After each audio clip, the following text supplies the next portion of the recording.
자, 마켓나우 2부와 함께하고 계십니다. 이제 이데일리 TV 인사이트로 투자를 한 걸음 더 깊이 들어가서 저희가 인사이트를 얻고 투자 아이디어도 찾아내 보도록 하겠습니다. 자, 어제까지 네이버, 카카오 관련해서 샘 올트먼 이야기 나오면서 카카오의 주가도 잘 갔고 이러면서 AI 소프트웨어에 관심이 많아지다 보니까 네이버의 주가도 좋은 흐름을 나타냈죠. 오늘 또 때마침 네이버 실적을 발표했습니다. 실적 발표했는데 연매출, 지난해 연매출이 10조를 돌파했고 영업이익도 작년에 1조 9천억 원 넘게 거의 2조 가까이가 됐습니다. 실적이 너무나 좋게 나오고 있는 네이버인데 자, 그렇다면 많은 투자자분들, 개인 투자자분들 궁금하시죠? 네이버냐 카카오냐 뭘 골라야 할까? 둘 다 사야 하는지 아니면 하나를 골라야 하는지 많은 궁금증이 있으실 것 같아서 오늘 이데일리 TV 인사이트에서 특별한 분을 모셔서 좀 분석해 보도록 하겠습니다. 자, 유진투자증권 리서치센터의 정의훈 연구원과 함께 하겠습니다. 안녕하세요, 연구원님. 안녕하십니까? 네, 반갑습니다. 자, 제가 서두에 여러 가지 이야기를 했지만 우리 많은 투자자분들이 궁금해하십니다. 네이버, 카카오 어떤 걸 골라야 할지 저도 고민인데. 자, 그럼 하나씩 좀 이야기를 나눠볼게요. 일단은 카카오가 어제까지도 주가가 좋았어요. 오늘은 두 개도 네이버, 카카오 다 좀 쉬고 있는데 최근에도 많이 올라왔으니까 쉬는 것 같은데. 자, 일단은 어쨌든 챗 GPT에서 우리가 AI에 뭔가 집중되어 있고 거기에 독점되어 있었다면 이제 약간 중국 쪽에서 딥시크 이야기가 나오다 보니까 대중화된 AI 플랫폼이나 이런 것들이 굉장히 많이 나올 거다라는 이야기들이 나오고 있잖아요. 자, 그러면 어쨌든 판이 약간 바뀌었습니다. 네. 그러면 우리나라 기업, 이런 네이버, 카카오에게도 AI 쪽에서의 새로운 기회가 열렸다고 보세요? 그러니까 아무래도 2022년 11월에 챗 GPT가 처음 나오면서 시장에서 굉장히 큰 반향을 일으켰잖아요. 그래서 전 세계적으로 이제 AI 열풍이 불었던 거고 작년까지만 해도 이제 어떤 부분에 포커스가 많이 맞춰졌었냐면 AI 파운데이션 모델을 맞추는데 혈안이 많이 되어 있었어요. 그러다 보니까 빅테크 기업들을 중심으로 막대한 자금을 투자를 했었던 거고 그 AI 파운데이션 모델을 만들 때 가장 핵심적인 요소가 반도체 AI, 반도체 칩이었잖아요. 그래서 엔비디아가 굉장히 큰 수혜를 봤던 거고 그게 작년까지만 해도 굉장히 활활 타올랐었는데 이제 딥시크의 등장이 여기에서 어떤 의미를 주느냐가 여기서 드러난 것 같아요. 그러니까 딥시크가 이번에 모델을 처음 내서 그런 챗봇, 그러니까 생성형 AI 서비스를 냈을 때 어떤 퀄리티나 서비스 퀄리티나 이런 부분에서 엄청 혁신적이라는 평가는 아니거든요. 그러니까 챗 GPT와 비교했을 때 좀 괜찮은 부분도 있고, 부족한 부분도 있고 약간 그런 부분인데 여기에서 반향을 일으킬 수 있는 부분은 결국에는 개발 비용과 그 기간이 크게 단축됐다라는 부분이에요. 물론 아직까지는 업계에서는 논란이 있는 게 딥시크가 발표한 만큼은 좀 과장됐을 것이다. 그래서 그 부분이 실제보다는 좀 적겠지만 방향성 자체가 비용과 시간이 줄어드는 방향으로 가고 있구나. 어쨌든 줄어든 거는 맞다라고 보는 거죠. 그렇죠.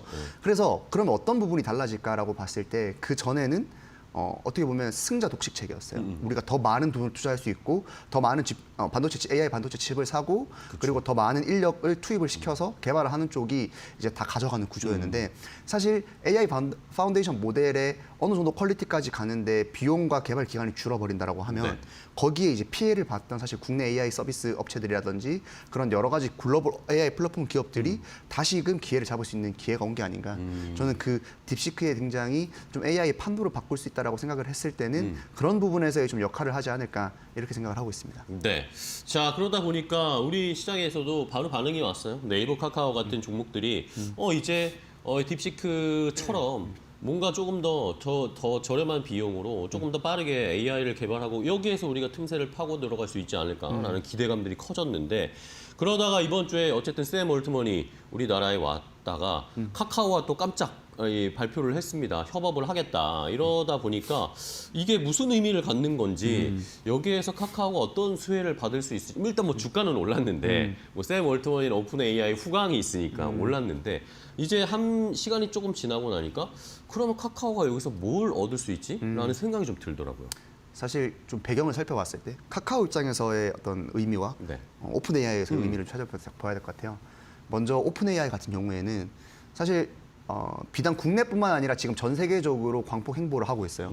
우리나라 오기 전에는 일본을 갔다가 또 우리나라 왔다가 또 인도 갔다가 중동 가고 계속 이렇게 하고 있는데 그게 왜 그러냐면 오픈 AI 같은 경우에는 결국 지금 전 세계적으로 주도권을 가져와야 되는 상황에서 그 전에는 사실 우리 서비스 퀄리티가 좋으면 알아서 가지고 올 수 있다라고 생각을 했는데 사실 이제 경쟁 AI 파운데이션 모델들도 굉장히 퀄리티를 많이 높이고 있는 상황이거든요. 그럼 이제 거기에서부터 중요한 건 뭐냐면 글로벌로 장악하기 위해서 미국 내에서는 이미 어느 정도 입지를 갖췄다라고 생각했을 때 글로벌로 장악하기 위해서는 각 국가별로의 플랫폼과의 연동성이 되게 중요해요. 그러니까 AI 서비스 퀄리티가 좋으면 당연히 그 서비스를 쓰는 건 맞지만 그쵸. 접근성이 좋거나 편의성이 되게 좋은 부분이 있으면 사실 그 부분에서도 메리트가 굉장히 많이 나는 거거든요. 그렇기 때문에 오픈 AI가 이제 어느 정도의 입지를 가지고 온 상태에서는 좀 글로벌로 진출하려는 전략이 하나가 있는 것 같고 그래서 우리나라에 왔을 때는 사실 카카오를 이제 선정을 했던 거죠. 제일 플랫폼이니까. 큰 플랫폼이다 보니까 그랬던 거고 카카오 입장에서는 어떤 입장을 가지고 있냐라고 봤을 때는 네네. 카카오 입장에서는 가장 큰 고민이 AI 파운데이션 모델을 만드는 거에 어려움이 되게 컸어요. 그렇죠. 그러니까 이제 비단 빅테크 기업들과의 비교뿐만 아니라 국내에서는 사실 네이버에게도 네이버한테 밀린다는 밀렸잖아요, 그것도 많았어요. 네. 그게 뭐 그 원인들을 봤을 때 뭐 결국에는 가지고 있는 뭐 데이터 학습시킬 수 있는 데이터 양이라든지 아니면 거기에 투자할 수 있는 뭐 데이터 센터나 이런 부분에서 뭐 밀리는 게 아니냐라는 뭐 여러 가지 의견들이 있었지만 결과적으로는 밀린다는 평가가 많았거든요. 그쵸. 거기에 대한 고민들이 컸는데 사실 거기에 대한 고민들을 해결해 줄 수 있는 게 오픈 AI와의 협업입니다. 오픈 AI가 이제 어쨌든 오픈 AI 기술을 바탕으로 AI 모델을 가지고 있기 때문에 거기를 얹어서 카카오 입장에서는 좀 플랫폼을 좀 대여해 주는 식으로 아니면 공동으로 AI 서비스를 만들어서 좀 국내에 맞는 서비스 런칭을 좀 할 수도 있을 것 같고요. 그래서 그런 부분에서의 카카오의 고민을 좀 덜어주는 게 오픈 AI고 오픈 AI 입장에서는 좀 플랫폼을 확보할 수 있었던 게 이번 협력의 좀 주안점이 아닌가 이렇게 생각을 하고 있습니다. 네. 오픈 AI 입장에서는 어쨌든 전 세계 AI 뭐 동맹이라고 해야 될까요? 그런 클러스터를 형성하기 위해서 우리나라에서는 카카오를 선택을 한 거고 네. 카카오 입장에서는 어쨌든 본인들이 AI를 개발을 하고 있었는데 이게 한계에 좀 부딪힌 상황에서 그럴 바에는 그냥 더 성능 아예 좋은 걸 챗 GPT를 가지고 와서 붙이는 전략을 쓴 것 같은데 네. 자 그러면은 뭐 일각에서는 또 뭐 이게 제가 뭐 나쁜 마음으로만 보는 게 아니라 비판적으로 한번 객관적으로 이성적으로 판단해 보면 챗GPT를 어쨌든 가지고 와서 뭐 카카오톡에 붙이든지 카카오 모빌리티라 뭔가 새로운 서비스들을 만들어낸다든지 이런 걸 할 텐데 뭐 많은 투자자분들 개인 투자자분들 궁금하시죠. 이게 혁신이냐라는 그런 약간의 비판들도 계시더라고요. 뭘 어떻게 할까라는 생각을 해봤을 때 그리고 또 이게 뭐 어쨌든 뭐 요즘 딥시크 우리나라에서 지금 막 금지령 내리고 있는데 결국에 우리 카카오톡의 5천만 데이터 전부 다 그냥 오픈 AI 미국에 주는 거 아니냐 막 이런 이야기들도 나옵니다.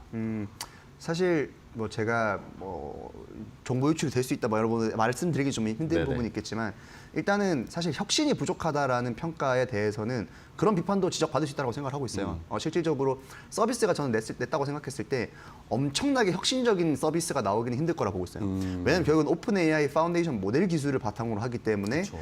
오픈 AI가 낸 서비스의 퀄리티를 아득히 뛰어넘는 서비스에는 힘들 거라 보고 있거든요. 근데 다만 서비스가 나왔을 때 우리가 좀 더 사용하기 편리한 기술들이 있을 것 같아요. 그러니까 예를 들면 뭐 AI 서비스를 그냥 비유적으로 표현을 말씀을 드리면 카카오 모빌리티를 예를 들어 봤을 때 사실 택시를 부르는 기술은 뭐 콜택시나 옛날에 네네. 콜택시나 이런 부분에서 없던 기술은 아니거든요. 그쵸. 근데 결국에는 그게 플랫폼에 얹어졌을 때의 편의성이 달라지는 거예요. 효율성이 더 높아진다. 효율성이 높아지고 편의성이 높아지고 그리고 서비스 공급자와 서비스 수요자 간의 어떤 그런 매칭이 잘 되는 역할을 플랫폼이 중간에서 해준 거잖아요. 네네. 그래서 그런 측면에서 봤을 때 카카오가 물론 어떤 서비스적인 퀄리티만 봤을 때 혁신적인 의미보다는 우리가 카카오톡이 굉장히 많은 국민들이 가지고 있고 또 전 국민들이 좀 많은 플랫폼에 몸담고 있다 보니까 우리가 물론 챗 GPT를 많은 분들이 사용하시는 분들이 많이 사용하시긴 하지만 아직까지 전 국민적으로 봤을 때는 그런 생성 AI 서비스가 많이 보급된 건 아니라 생각하거든요. 그쵸. 아직까지 예. 보급될 여지가 충분히 많이 남아 있는데 그런 부분에서의 역할을 좀 카카오에게 기대를 해볼 수 있을 것 같고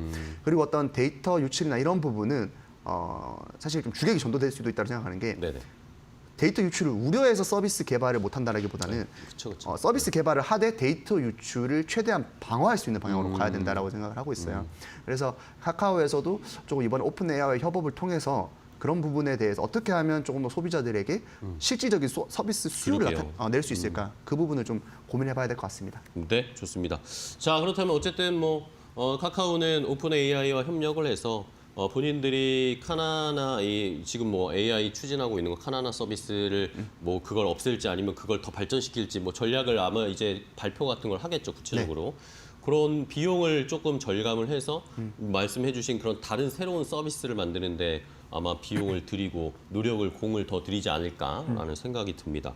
자, 그럼 이제 네이버로 가볼까요? 네. 오늘 네이버가 또 실적을 발표해서 많은 분들이 와 이거 실적 숫자 보고 깜짝 놀라셨습니다.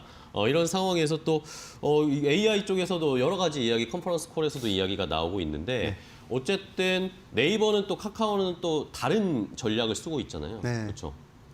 네이버는 우선 AI 쪽만 봤을 때는 네. 자체 파운데이션 모델을 하이퍼클로버라고 하는 자체 파운데이션 모델을 보유하고 있어요. 그렇죠.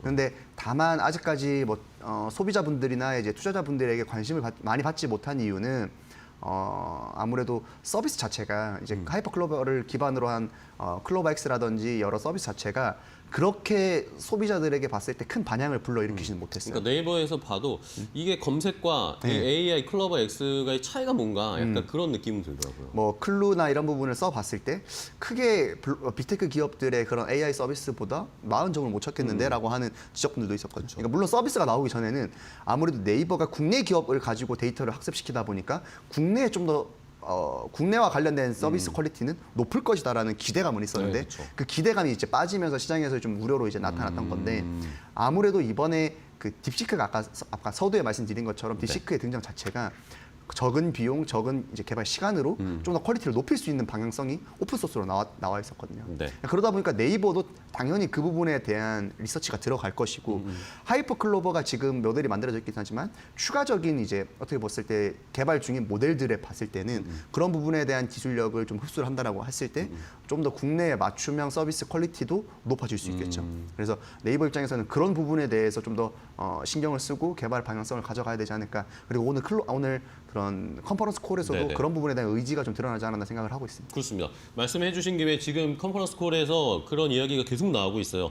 결국에는 이제 카카오가 오픈AI와 협력을 하기로 결정을 이번 주에 하니까 제일 궁금했던 건 그럼 네이버는 이제 그냥 계속 자체적인 이 클로버 X, 하이퍼 클로버 X 개발하는 방향으로 갈 것인지 자기 것을 지키는 방법으로 갈 것인지 아니면 뭔가 오픈할 것인지에 대한 궁금함이 있었는데 그게 컨콜에서 조금 전에 나왔습니다.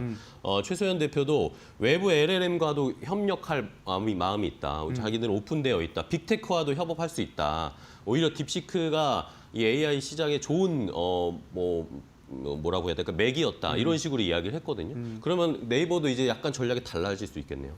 네이버도 달라질 수 있죠. 네. 그래서 네이버 같은 경우에는 아마 투트랙 전략으로 갈 수 있을 것 같아요. 그러니까 자체 지금 개발한 파운데이션 모델을 발전시키는 방향과 네네. 그리고 외부의 뭐 빅테크 기업들이나 이런 LLM들과 협업을 하는 방향이 두 가지로 가져갈 수 있을 것 같아요. 그러니까 과거에는 우리 거를 만드는 게 아니면 협업이 되게 어려운 상황이었어요.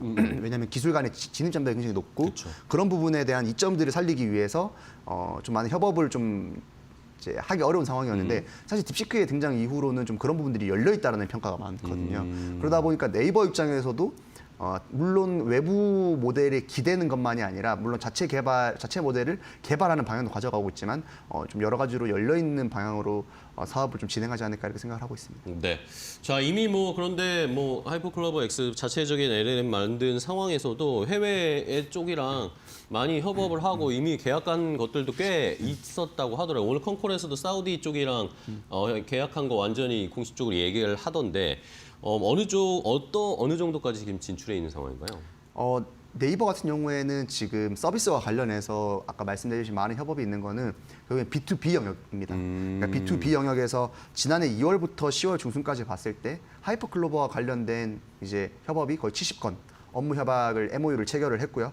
그러니까 이에 따른 B2B다 보니까 안에 예를 들면 개발 툴이라든지 좀 더 개발과 관련해서 좀 기업들 아니면 공공기관에서 잘 사용할 수 있는 부분에 대한 좀 특화된 서비스들을 많이 제공을 해왔어요. 그러니까 아무래도 그런 특화된 서비스 같은 경우에는 그 기관에 맞는 학습이 필요하거든요. 그러니까 우리가 알고 있는 빅테크 기업들의 어떤 서비스는 좀 더 큰 방향에서의 모델이라 생각하면 좀 더 그런 버티컬에 대한 좀 부분에 대해서 업무 협약을 맺어서 맞춤 서비스를 이제 제시를 한 거죠. 그런 부분들이 결국 좀 더 활로를 이제 잡을 수 있었던 건데 네. 지금으로 봤을 때는 네이버는 물론 이 B2B 영역에서의 좀 역할도 계속해서 가져가야겠지만 결국에는 좀 더 대중적인 B2C 그쵸. 서비스 네. 영역으로 지금 지출하려고 하는 움직임이 아닌가. 좀 더 투자자분들도 거기에 이제 AI 서비스에 대한 부분을 보실 때 B2B뿐만 아니라 B2C에서도 또 서비스가 좀 유의미한 게 나오지 않을까라는 그런 부분을 좀 체크해 보시면서 투자하시는 게 더 도움이 되지 않을까 생각을 하고 있습니다. 네. 자, B2C로 가려면 결국에는 뭐 오늘 언급이 나온 빅테크, 글로벌 빅테크와 뭔가 협업을 하면서 그런 활로를 개척하는 포인트가 나올 수도 있을 텐데 깜짝 이 카카오가 오픈 AI 협력한다는 뉴스가 나왔던 것처럼 네이버도 뭐 그런 빅테크 뭐 구글이라든지 아니면 뭐 이런 쪽과 뭐 이야기가 나올 수 있지 않을까 그런 뉴스를 한번 기다리면서 투자하는데 포인트도 잡아보시면 좋을 것 같습니다. 자, 여기에다가 콩콜에서 그리고 또 어제도 뉴스 많이 나왔던 게 네이버가 이제 이해진 의장이 네. 다시 복귀하겠다라는 이야기가 나왔어요. 이게 무슨 의미인지 이거 그만큼 위기라고 생각하는 건지 아니면 기회라고 생각하는 건지 뭐 어쨌든 최소연 대표는 또 연임이 될 것 같고요. 워낙 지금 작년에 실적이나 이런 것들이 이 퍼포먼스가 좋았으니까 이 투 트랙으로 가겠다라는 건데 이해진 의장의 복귀는 무슨 의미라고 보세요? 사실 네이버 이해진 의장이 이번에 경영 일선에 이제 복귀하려는 네네. 움직임을 가지고 있고 거기에 대한 언론 뉴스가 많이 났는데 이해진 의장이 경영에 복귀하는 게 거의 7년 만입니다. 그러니까요. 7년 전에 이제 뭐 경영 일선에서 물러났을 때 이제 강조했던 부분이 뭐냐면 글로벌 시장에서의 네이버의 역할을 조금 더 키우겠다라고 해서 거기에 포커스를 맞추기 위해서 좀 물러났던 거죠. 대외 활동을 많이 예. 하셨죠. 그래서 왜냐하면 네이버 같은 경우에는 사실 7년 전에도 그랬지만 지금까지도 국내에서 압도적인 어떤 그런 플랫폼으로서 역할은 가지고 있는 게 사실이지만 글로벌에서의 좀 투자적인 성장 동력을 좀 찾기가 어려웠던 것이 사실이었거든요. 그래서 그 부분에 대한 이제 좀 성장 동력을 마련하기 위해서 글로벌 시장에 이제 뛰어들었던 건데 제가 개인적으로 생각했을 때 이해진 의장이 글로벌 동향을 오히려 좀 더 가까이서 파악을 하다 보니까 이게 네이버가 살아남기 위해서 AI 경쟁력을 좀 등한시하면 안 되겠다. 그러니까 조금 더 그런 부분에서 회사가 크게 이제 성장 동력을 걸어야겠다라고 생각을 한 것 같고 그러다 보니까 글로벌에서 그런 AI 생태계 등을 좀 더 직접적으로 보고 많이 좀 학습을 하고 이제 그런 부분에서 필요성을 많이 느낀 것 같아요. 그래서 본인이 조금 더 일선에 이제 같이 가담을 해서 조금 더 기존까지는 이제 코로나 이후에 사실 국내 플랫폼 기업들이 안 좋았잖아요. 네네. 그래서 어떻게 보면 기존에 있던 경영 체제 자체는 AI도 가져가지만 국내에서 좀 광고나 커머스나 이런 사업 부분에 대한 좀 안정성을 다지는 방향성을 갔었다면 이제는 조금 더 AI 좀 더 사업 부분에 대한 투자도 같이 병행하면서 드라이브를 좀 크게 걸어야 되는 시점이라고 판단을 한 것 같아요. 그래서 이번 경영 일선에 다시 좀 등장하게 된 계기도 그런 부분에서의 역할을 조금 더 강조하지 않을까. 예, 그렇게 생각을 하고 있습니다. 네, 결국에는 뭐 AI 쪽에 훨씬 더 비중을 쏟고 여기에 좀 가속화하기 위해서 뭐 이해진 의장이 직접 이제 손을 대는 것 같습니다. 아니면 뭔가 이해진 의장의 아이디어가 있어서 일선으로 복귀하는 거일 수도 있지 않을까라는 그런 생각도 해보게 되고요. 자, 그리고 뭐 실적도 간단하게 체크해 보면 숫자는 너무나 잘 나왔습니다. 뭐 말씀해 주신 커머스, 뭐 광고 뭐 다 좋았고 네이버 플러스 멤버십 숫자도 저도 가입했는데 숫자를 늘어났고 뭐 넷플릭스 덕도 있다. 뭐 네. 여러 가지 지금 사업을 잘 했는데 오늘 10조 매출 어쨌든 달성했습니다. 네이버 탄탄한 실적 어떻게 보셨어요? 네이버 같은 경우에는 사실 그 몇 년 전부터 한 2년 전부터 그런 우려들이 많았어요. 그러니까 국내 플랫폼 기업들, 그러니까 네이버, 카카오에 네. 대한 투자자분들의 좀 우려들이 많았었잖아요. 그래서 거기에 대한 가장 큰 비판 중 하나가 성장성을 잃어버린 성장주다라는 그쵸. 비판들이 예. 많았어요. 성장할 게 더 그래서, 있냐라는 그런 이야기 많았죠. 그러니까 과거에는 이익 성장률이 안 나와도 이제 외형 성장률을 바탕으로 우리가 플랫폼의 크기를 키우면 나중에 이익률은 따라오게 되어 있다라는 이제 논리였는데 이게 코로나 이후에 이제 시장 성장률이 안 좋아지다 보니 디지털 시장 성장률이 안 좋아지다 보니까 네. 외형 성장률이 깎이게 되고 그냥 거기에서 이제 비용적인 부분에서 이익률을 올린다 하더라도 시간이 걸리잖아요. 그쵸. 그러니까 그러다 보니까 그 시간이 걸리는 동안에 문제점이 많았는데 네이버가 이번에 올해 같은 경우에는 이익률이 계속해서 우상향하는 그림 자체가 외형 성장률이 물론 여전히 그렇게 좋지는 않습니다. 성장률답지 않은 외형 성장률이 많은데 반대로 이익 성장률을 조금 더 수익화를 계속해서 잘 시키는 과정에서 조금씩 밸류에이션 부담들이 주가가 낮아진 상황에서 많이 부각이 됐던 네네. 거가 있거든요. 그러다 보니까 이 주가가 최근까지도 많이 올랐고 4분기 실적에서도 그런 부분이 잘 드러났는데 다만 실적 발표 이후에 주가가 조금 하락하는 모습을 나오는 이유는 광고에서의 좀 일회성 이익이 있었어요. 그래서 LI 그러니까 일본에 있는 라인 코퍼레이션 그러니까 네네네. 이제 현재 이름은 LI 코퍼레이션인데 LI 코퍼레이션의 이제 계약 종료와 관련해서 일회성 이익이 조금 반영이 됐습니다. 아. 그래서 일회성 이익을 이제 포함을 했을 때 실적 컨센서스를 상회를 했는데 네네. 이게 일회성 이익을 제외했을 때는 실적 컨센서스를 조금 하회한 모습을 보였어요. 그러면 그 일회성 이익을 제외하고 왜 컨센서스를 하회했을까를 봤을 때는 아무래도 4분기 때 국내 이제 경기나 좀 그런 충격들이 있었기 때문에 환율 효과도 환율 때문에도 좀 깎였다고 하더라고요. 네, 그냥 그런 여러 가지 요소들이 이제 겹치게 되면서 뭐 예를 들면 무한 참사가 나가지고 이제 뭐 항공기 네, 뭐 그렇죠. 예약이 많이 예약이 줄었고. 줄어든다든지 그러니까 그런 여러 가지 복합적인 부분들이 우리가 기존에 12월에 이제 애널리스트 분들이 추정을 했던 추정치에서 조금 많이 미스가 된 게 아닌가 이렇게 전망을 하고 있습니다. 알겠습니다. 자, 그러면 이 네이버도 이렇게 알아봤습니다. 자세하게 연구원님이 설명을 해주셨는데, 자, 그럼 이제 마지막으로 이런 질문 드려도 되는지 모르겠지만, 오픈 AI 샘 올트먼을 업은 카카오냐, 아니면 이해진 의장이 복귀해서 AI의 뭔가 가능성을 더 넓힐 네이버냐, 실적 탄탄한 네이버냐, 둘 중에 연구원님은 어떤 쪽이 더 손이 가십니까? 네이버, 카카오 둘 다 지금 굉장히 암울했던 기간을 지나서 좀 밝은 곳으로 지금 가고 그러니까 있는 약간 방향 같아요. 바뀌었어요, 예, 분위기가. 가고 있는데 그 중에서도 저는 네이버를 말씀드리고 싶어요. 네이버요? 왜냐하면 둘 다 어느 정도의 뭐 긍정적인 요소들은 충분히 가지고 있지만 그렇다면 이 관점에서 봤을 때는 불안한 요소들을 얼마만큼 제거할 수 있느냐가 더 중요하다고 생각하고 있거든요. 그럼 여기서 카카오가 네이버도 물론 AI 둘 다에 좀 기대감을 가지고 있지만 불안한 요소는 뭘까를 봤을 때는 아무래도 컨텐츠 쪽의 매출 비중이 높다라는 거예요. 그러니까 컨텐츠 쪽 뭐 카카오 게임즈라든지 아니면 뭐 엔터라든지 그런 쪽에서 좀 마진율을 훼손하는 부분들이 있기 때문에 그런 부분에서의 좀 전략들이 좀 더 추가해야 되지 않을까. 그래서 저는 오히려 좀 광고와 커머스 쪽에서 좀 탄탄하게 올라가고 있고 또 AI에서도 개발에 대한 긍정적인 효과가 이제 드러날 것으로 기대가 되고 있는 네이버를 최선 호주로 제시를 하고 싶습니다. 알겠습니다. 자, 결국에는 뭐 정의훈 연구원은 네이버를 선택을 해 주셨어요. 조금 더 안정적으로 우리가 믿을 수 있는 쪽으로 가자. 안정을 추구하는 투자를 가자는 측면에서 네이버를 주셨어요. 2월 13일 다음 주엔 또 카카오 실적이 나옵니다. 네. 그러니까 카카오 실적이 또 어떻게 나왔는지 한번 체크를 해보면서 시청자분들도 선택을 해보시면 될 것 같습니다. 자, 오늘 정의훈 연구원과 함께 이야기 나눴습니다. 좋은 전략 주셔서 감사하고요. 다음에 또 뵙도록 하겠습니다. 네. 고생 많으셨어요. 감사합니다. 고맙습니다.